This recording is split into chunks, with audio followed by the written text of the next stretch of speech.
You'll be fine going to the hospital alone, right? I swear I'll send you straight to hell. My name is Lisa, and I'm currently 9 months pregnant.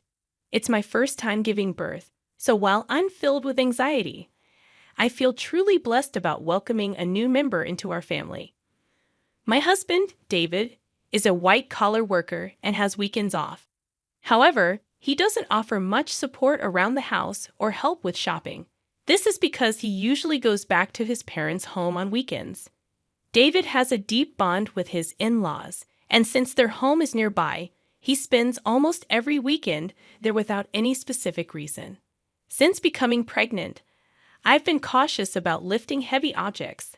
For instance, when buying heavy items like rice, understanding friends often help out. My daily routine starts by waking up early, preparing breakfast for David, and seeing him off to work. Afterward, I do the cleaning and laundry, and then head out for any necessary shopping. Once I return home, I start prepping for dinner. Only after finishing these tasks can I finally have some relaxation time. Since taking maternity leave, I've taken up a new hobby, blogging. Every day, I write a diary accompanied by photos I take, such as meals, the blue sky, flowers blooming in the garden, and more. Many friends and acquaintances leave comments, and these moments of journaling have become small daily joys for me. One evening, as I was preparing dinner, my husband returned home as usual. He carelessly placed his bag and jacket on the sofa, and I tidied them up, hanging them on a coat hanger. "Welcome back. I made hamburgers for dinner. I'm going to take a bath," I said. Responding curtly, he headed straight for the bathroom. 3 years have passed since we got married, and there has been little kindness or consideration from him. I occasionally wonder if this is truly what a marital relationship should be like. But I've resigned myself to it. When David returned in his pajamas, I handed him a drink. "Where's the beer?" he asked, glancing at the bar. I hinted, "Sorry, I forgot to buy it today. I'll get some tomorrow." "Seriously? Go to the convenience store now." His demeanor changed immediately, and he spoke with evident anger. I was irritated. Why was he asking his pregnant wife to do this? If you want it so badly, why don't you go get it yourself? It's hard for me to move around with this big belly. At that moment, he became even angrier and started shouting. "You're the one who forgot to buy it. It's your job to fix that mistake. Just because you're pregnant doesn't mean you get special treatment." My mother always said it's important to keep moving for the sake of health. Knowing that he doesn't calm down easily when he's angry, I reluctantly decided to go to the convenience store. Once I arrived, I bumped into Sarah, a neighbor. "Oh, Sarah, good evening." "Good evening, Lisa. Did you forget to buy something too?" "I ran out of sauce, so I came here." Sarah's cheerful voice slightly lifted my spirits. "My husband really wanted beer, and he told me to buy it. Why didn't he just go himself?" "That's what I said, but it didn't get through to him." "It sounds like you're having a tough time, Lisa." After walking together for a bit, Sarah and I parted ways at a crossroad. When I returned home, David was lounging on the sofa, watching TV, having not even cleaned up after dinner. "Why did it take you so long? What were you dawdling around for? Give me the beer." David's disgruntled voice and his insensitive remarks made my heart ache. However, I handed him the beer without a word and began cleaning up after the meal. How could he say such things to me, especially when I'm pregnant? I felt the urge to retort, but I didn't want another shouting match, so I remained silent. Afterward, I had my dinner, took a relaxing bath, and headed to the bedroom. The next morning, David acted as if nothing had happened. It seems he's the type to forget everything after a good night's sleep. However, I couldn't forget his words from the previous night, and I consciously ignored him. "Why are you making that face so early in the morning? Don't take it out on me. I'm heading to work now, so be a bit considerate. You know the importance of appreciation, right?" Due to what he said, I was filled with the urge to retort, "That applies to you, doesn't it?" But out of shock and disbelief, all I could do was sigh deeply and see him off. "Be careful, right? I won't eat dinner tonight. See you." Without any explanation, David left in a hurry. After seeing him off, I took care of household chores and went shopping as usual. However, since David mentioned he wouldn't be having dinner, I decided to prepare something simple just for myself. Then, as I was about to start my meal alone in the evening, I heard David's unexpected return and rushed to the entrance. "I'm back. Thanks for your hard work, but you said you didn't need dinner today, right?" "Yeah, but my drinking party got canceled. I'm hungry. You have something to eat, right?" "Well, I only prepared a meal for myself today." Upon hearing this, David's face contorted with anger. "Didn't you even consider the possibility I might come back? This is unbelievable." Saying that, he moved to the dining table, and upon seeing the dinner I prepared, his mood worsened. "What do you call this a meal? I seriously question if you're properly doing your duties as a housewife. Don't waste the money I'm working for." I quickly prepared something for myself. "Please don't get mad like this. Maybe you should learn proper cooking from my mom. Honestly, I've always found your cooking lacking." Again, he always compares me to his mother. Doesn't he realize how hurtful these comparisons can be? "I can't eat this. Go buy something." Hearing this, my heart sank further. What does he think of me? It's already night, and I've taken a bath. Can't you go buy it yourself? Forget it. You forgot to buy beer yesterday, didn't prepare dinner today. It's so frustrating. "I'm going back to my parents' place." David stormed out and left alone in the house. I strangely felt a sense of relief. The next morning, as I expected, I received an angry call from David's mother.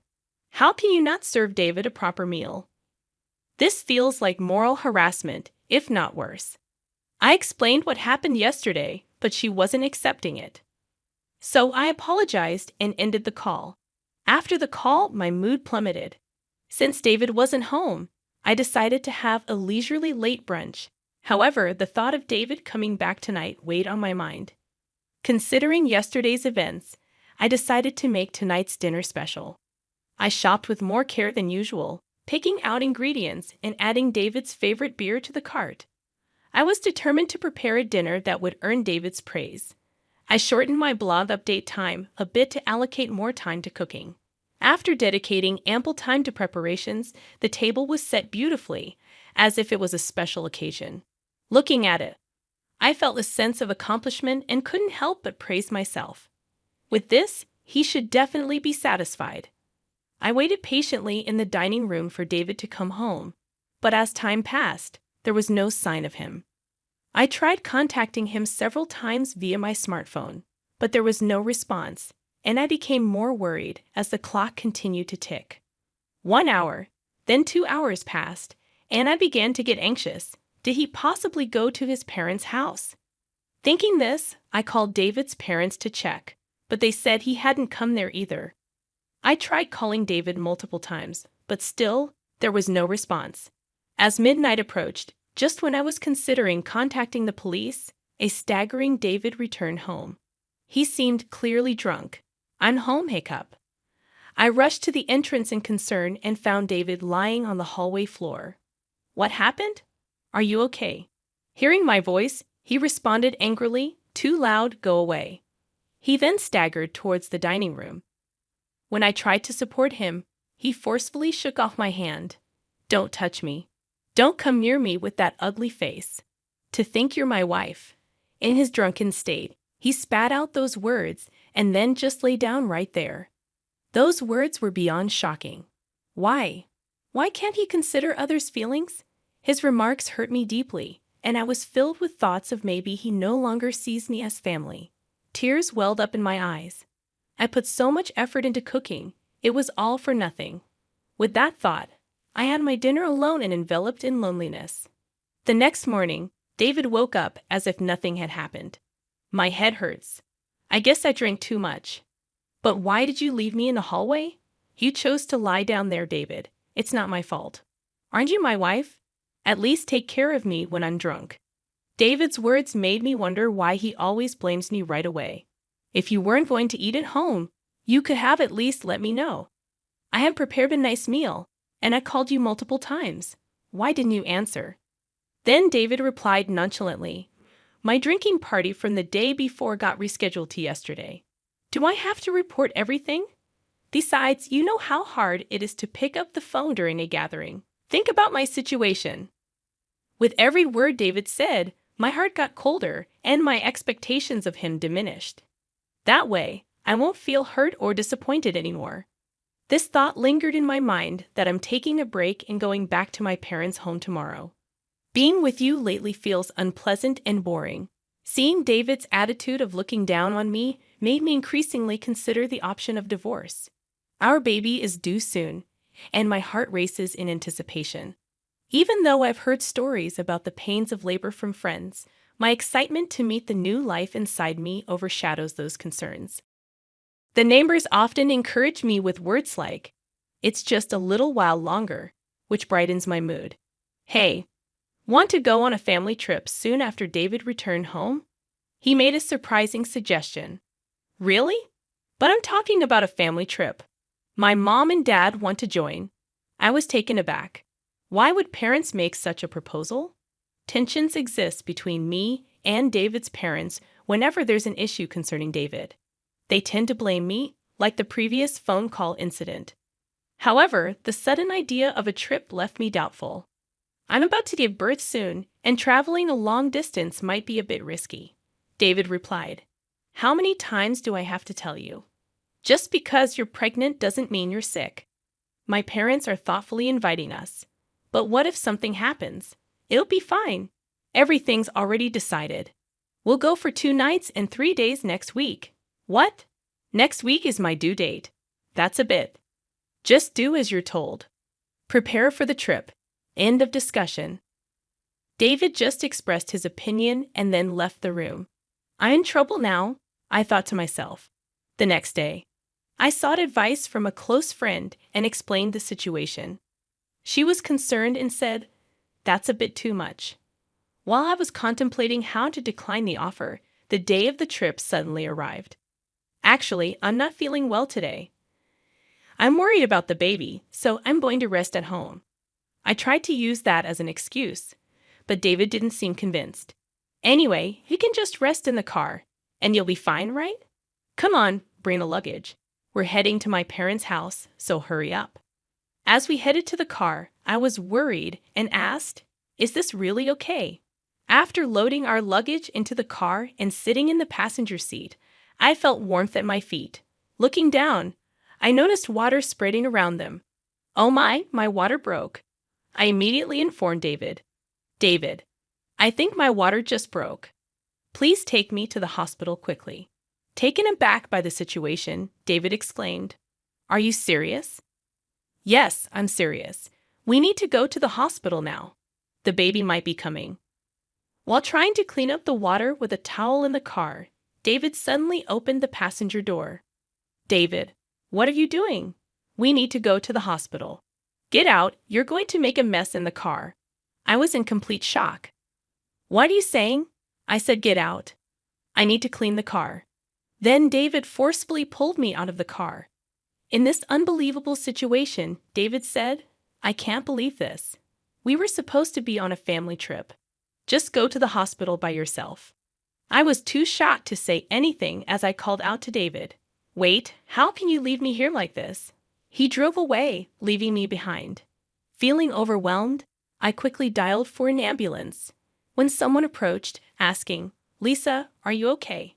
It was Sarah, looking concerned. Sarah immediately recognized my predicament and arranged for a special taxi, comforting me throughout. Grateful for her kindness, tears streamed down my face. Soon after, I safely arrived at the hospital, thanks to Sarah's help. On the way, she held my hand and cheered me up, staying by my side until I was taken to my room. While being transferred, I made a silent vow. I will make him pay for this. Even as labor pains grew, Sarah kept holding my hand. Furthermore, she contacted my parents, who soon arrived at the hospital and looked deeply concerned. Sarah whispered to them, "There's something I want to discuss." The 3 then left the room. As the labor pains intensified, my smartphone vibrated from a corner of the room. "Who is it?" I asked, and my parents responded with David's name. They looked displeased, but I took the call anyway. As soon as I answered, I heard a panicky David, "Help me." However, I was in no state or mood to converse with him and promptly ended the call. Despite my parents turning off my phone, David continued to send messages. As labor intensified, I was finally moved to the delivery room. After enduring the pain for some time, I finally heard my baby's cries. Exhausted, I saw my parents and Sarah standing before me with warm smiles. Relieved, I closed my eyes and rested. When I woke up after a few hours of sleep, I found myself lying in the hospital bed. Rubbing my eyes, I noticed my parents sitting next to me, their faces filled with concern. "Are you okay?" My mother asked gently, still feeling the weight of exhaustion. I couldn't muster the energy to sit up, while my father looked teary-eyed. My mother consoled him, saying, "The postpartum period can be exhausting." Witnessing this heartwarming scene, a smile formed on my face. "How's the baby?" I inquired. My parents informed me that the baby was undergoing some tests but would be back in the room soon. However, I noticed Sarah wasn't present. Responding to my unspoken question, my mother remarked, "Sarah left a little while ago." Thinking about how things might have turned out had Sarah not been there, a feeling of gratitude settled over me. I made a promise with my parents that after being discharged, I would visit Sarah to express my gratitude. Turning on my smartphone to inform my friends about the birth, I was met with an overwhelming number of missed calls, mostly from David. The sheer number left me momentarily stunned, but I felt no hope or expectation from his calls. So I closed the notifications without hesitation. One of my friends visited the hospital room to congratulate me on the birth. As she rejoiced and extended her genuine wishes, I opened up about the recent incidents with David. After hearing the story, she expressed both shock and anger, half-jokingly saying she'd like to punish him a bit. But she also emphasized that my health and rest were paramount, chatted with me for a while, and then left. My parents, already briefed by Sarah about the whole episode, asked, "What are you planning to do next?" I shared my thoughts about my relationship with David and told my parents I'm considering divorce. They respected my decision and provided their support. Upon my discharge, I planned to stay at my parents' house, where they had prepared a room for me. Meanwhile, David seemed to have visited the hospital, but as I had informed the hospital staff that I didn't wish to see him, he wasn't allowed in. The next day, Sarah came to my hospital room holding a fruit basket. "Sarah, you came!" I exclaimed with delight. "You seem to be recovering well, but remember not to overexert yourself. Postpartum fatigue can be quite profound," she advised. Feeling comforted by Sarah's words, I sighed with relief, taking the fruit basket from her. "Sarah, thank you so much for helping me. I don't know what would have happened if you weren't there." I expressed my deep gratitude as I bowed deeply.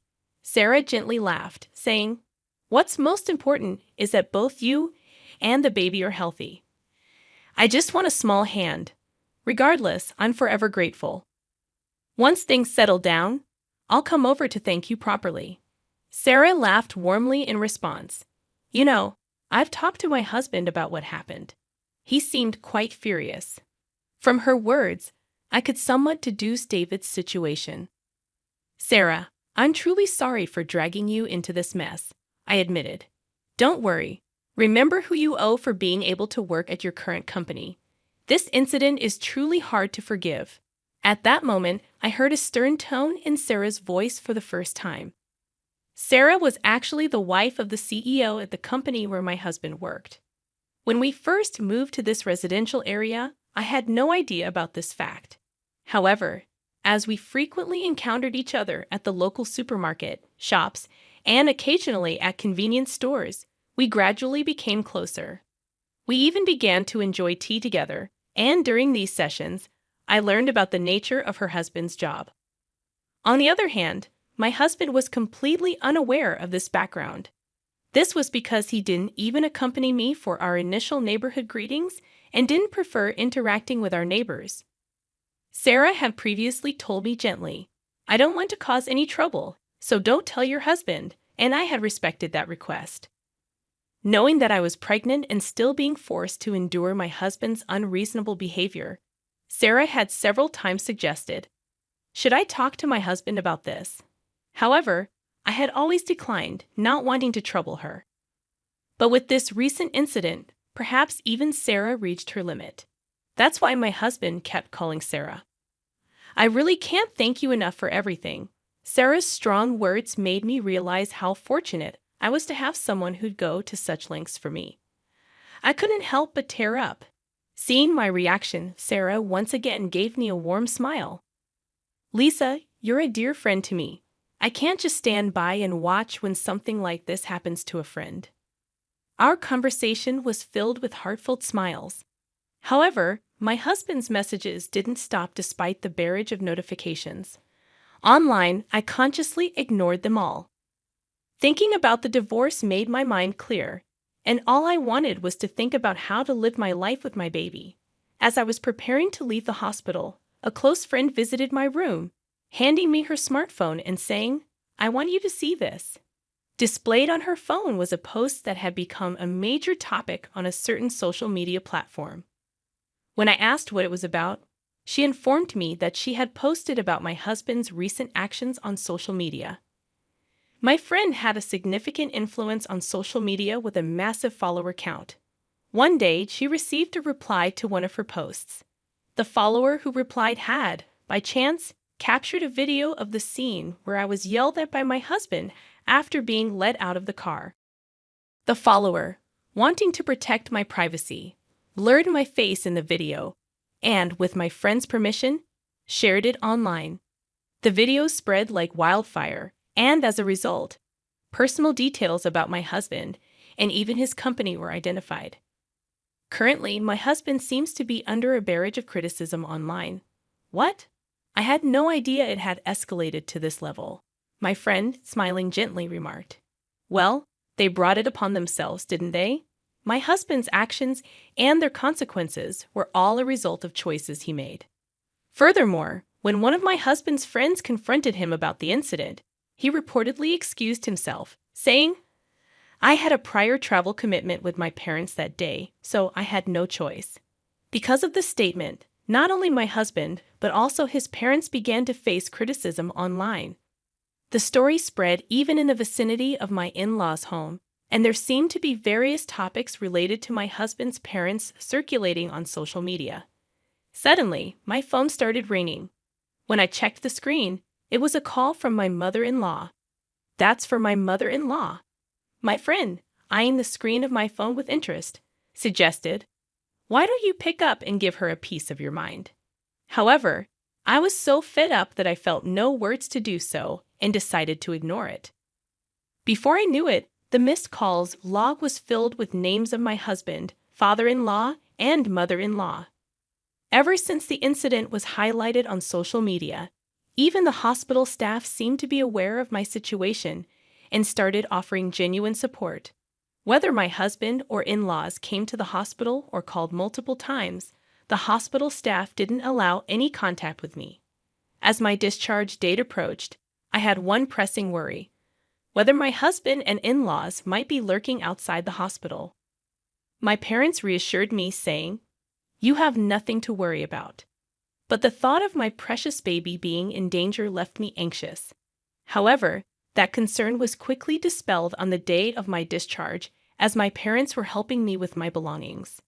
I heard my husband's voice shouting, "Lisa," followed by the loud voices of my in-laws.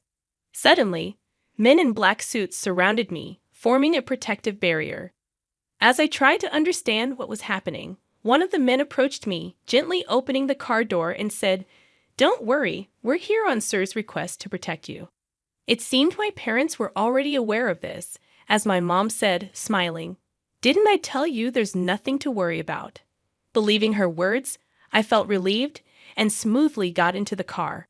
All the while, my husband and in-laws, overwhelmed by the presence of the bodyguards, couldn't come any closer. I can't find the words to express how grateful I am for Sarah supporting me like this. The only thing occupying my mind was how to reciprocate Sarah's kindness. My parents felt the same, saying in unison, "We have to find a way to show our gratitude to Sarah." Although my new life began smoothly and pleasant days continued, the contacts from my husband and in-laws never ceased. I mailed them the divorce papers, but there wasn't even a hint of acceptance. One day, my in-laws called our home. It seems my father answered, and they addressed him with the attitude of, "She became a part of our family, so no matter how she's treated, she shouldn't complain." When my father angrily retorted to their statement, it seems they were taken aback and quickly hung up. While discussing how to handle this with my parents, I decided that seeking professional assistance was the best course of action and resolved to consult a lawyer. Coincidentally, my father was acquainted with a lawyer, and when we explained our situation, he graciously promised to help. I informed the lawyer about the video circulating on social media and detailed past events. When the lawyer reached out on our behalf, my husband was initially taken aback. However, over time, he became defiant. "We'll solve marital issues ourselves. We don't need a lawyer," he argued in a fled tone. However, the lawyer calmly responded, "I'm acting upon Lisa's request. Any future communication should be directed to me. It's up to Lisa, my client, to decide whether or not she wants to involve a lawyer." My husband was at a loss for words, though initially refusing to divorce. When mediation and the possibility of a court case were suggested, the word court seemed to shake him, and he reluctantly agreed to the divorce. I have no interest in the child and have no intention of seeing them in the future, so I don't see why I should pay child support. As for property distribution, I did nothing wrong, he claimed irrationally. The lawyer calmly explained from a legal perspective, but my husband still seemed unconvinced. "In that case, it seems we'll meet in court," the lawyer suggested. My in-laws, who were listening nearby, appeared to panic and immediately agreed. When I was informed of this by the lawyer, I was shocked that I had ever married such a man. I had been communicating with Sarah since returning to my parents' home, and when I told her about the recent events, she playfully and gleefully suggested, "How about seizing your ex-husband's retirement pay? Garnishment is one way, right?" Feeling overwhelmed by Sarah's astuteness, a while later, I was contacted by the lawyer who conveyed that my husband wished to apologize in person. Wanting a satisfactory conclusion, I agreed to converse over the phone under the supervision of the lawyer. The day of the scheduled call arrived. On that day, I was accompanied by my parents and the lawyer. From the other end of the line, I heard, "Finally, you answer. Apologize now, and I'll forgive you. So come back home. Let's be a couple again. The house is a mess. I might lose my job, and everyone's looking at me coldly. All of this is your fault, so take responsibility." He continued to bombard me with accusations. Without being overwhelmed, I calmly chose how to react. When he said, "See, you can't even reply properly, truly a woman with no redeeming qualities," I finally responded, "Just so you know, this conversation is being recorded. I'll keep it as evidence. Goodbye." Hearing this, my husband's voice revealed his shock. "Wait, you recorded it? That's not fair, right?" I was joking. "I'm sorry. I can't live without you. Let's start over. We truly loved each other, right? I promise I'll try harder from now on." After hearing those words, I immediately hung up the phone. With the recorded data in hand, I handed it to the lawyer and asked, "Can you utilize this audio as evidence?" Shaking his head in disbelief, the lawyer remarked, "He truly is an incorrigible man." My parents, feeling the same as me, had firmly decided to sever ties with him. Seeing his behavior filled them more with astonishment and disappointment than anger. At some point, I realized I was slightly enjoying this drama, clinging to the little devilish side of me that emerged. The divorce procedures with my husband concluded smoothly. Both the property distribution and child support agreements went forward without a hitch, and the turmoil began to subside. Due to the information Sarah shared with her husband, the president of my ex-husband's company, he was promptly disciplined. The president, known for his family-oriented values, believed that an employee who couldn't protect his family couldn't be trusted by the company. David lost his job, couldn't make housing loan payments, and returned to his parents' home. His reputation was tarnished by the viral video, and he struggled to find stable employment, barely making ends meet with short-term part-time jobs. Rumors spread about his parents too, and according to reports from Sir's friends in the neighborhood, they seemed to live in perpetual unease. The cold societal judgment they faced, which exceeded my expectations, made me think that, surprisingly, this ostracization might be harder for them than any legal repercussions. With most matters settled and my health recovering, my parents, my baby, and I visited Sarah's home to express our gratitude. Both Sarah and her husband seemed genuinely happy and doted on my baby, making us feel warm and welcomed. After that, Sarah and my mother became close friends. Similarly, Sarah's husband and my father got along very well, and our families grew close. Furthermore, Sarah and her husband's son was around my age, and to everyone's surprise, our relationship began to develop in an unexpected direction. A few years later, the idea that I might actually become a part of Sir family was something no one could have ever predicted. Life truly is full of surprises.